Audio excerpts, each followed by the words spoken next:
రాజధాని రణరంగంగా మారింది. దాడులతో ఉండవల్లి ఉలిక్కిపడింది. వైసీపీ నేతలు సిఆర్డీఏ రైతు పరిరక్షణ కమిటీ పెనుమాక పర్యటన ఉద్రిక్తతలకు దారితీసింది. పెనుమాకకు వెళుతున్న వైసీపీ బృందాన్ని టీడీపీ కార్యకర్తలు అడ్డుకున్నారు. కోడిగుడ్లు రాళ్లతో దాడి చేశారు. పెనుమాక రైతులు బలవంతపు భూసేకరణకు వ్యతిరేకంగా పోరాడుతున్నారు. భూములివ్వని తమపై వేధింపులకు దిగుతున్నారని ఆరోపిస్తున్నారు. తమ భూముల చుట్టూ మట్టి తవ్వేసి వ్యవసాయం చేయనివ్వడం లేదంటున్నారు రైతులు. పెనుమాకలో ఏం జరుగుతోందో చూడాలంటూ వైసీపీ నేతల్ని ఆహ్వానించారు. పెనుమాక వెళ్తున్న వైసీపీ బృందాన్ని రైతు పరిరక్షణ కమిటీ సభ్యుల్ని ఉండవల్లిలో కొంతమంది అడ్డుకొని వాళ్లపై రాళ్లు కోడిగుడ్లతో దాడి చేశారు.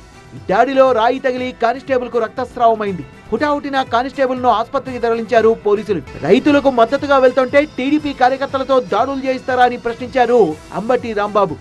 దాడులు చేస్తున్న టీడీపీ గొడ్డలి పార్టీనా లేక వైసీపీ గొడ్డలి పార్టీనా అని ప్రశ్నించారు అంబటి రాంబాబు. ఒక కానిస్టేబుల్ మీద ఇంత పెద్ద రాయి వేస్తే అతను పడిపోయాడు.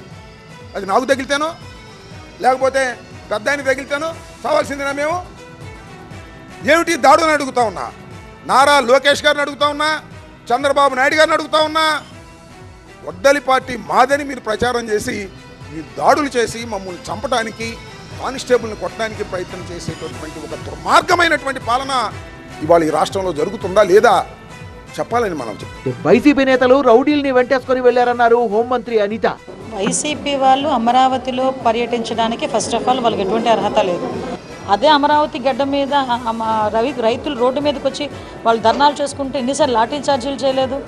పార్టీ ఆఫీస్ మీద దాడి చేసిన వాళ్ళు కూడా అప్పుడు తెలుగుదేశం పార్టీ ఆఫీస్ మీదకి వచ్చి రౌడీ మూకులు ఎవరైతే దాడి చేశారో వాళ్ళందరూ కూడా ఈరోజు నేను దగ్గర వీడియోస్ కూడా ఉన్నాయి నా దగ్గర. వాళ్ళందరూ ఈ కార్ల చుట్టూ ఉన్న వాళ్ళే. వాళ్ళందరూ ఇప్పుడు వెళ్ళిన ఆ బృందంలో ఉన్న వాళ్ళే. మరి అది వైఎస్ఆర్సీపీ బృందమా వైఎస్ఆర్సీపీ రౌడీ బృందమో నాకైతే అర్థం కావట్లేదు. వైసీపీ నేతలు రైతుల్ని రెచ్చగొట్టాలని చూడడం సరికాదంటున్న టీడీపీ నేతలు రాజధాని కుట్రల్ని రైతులు సహించబోరన్నారు.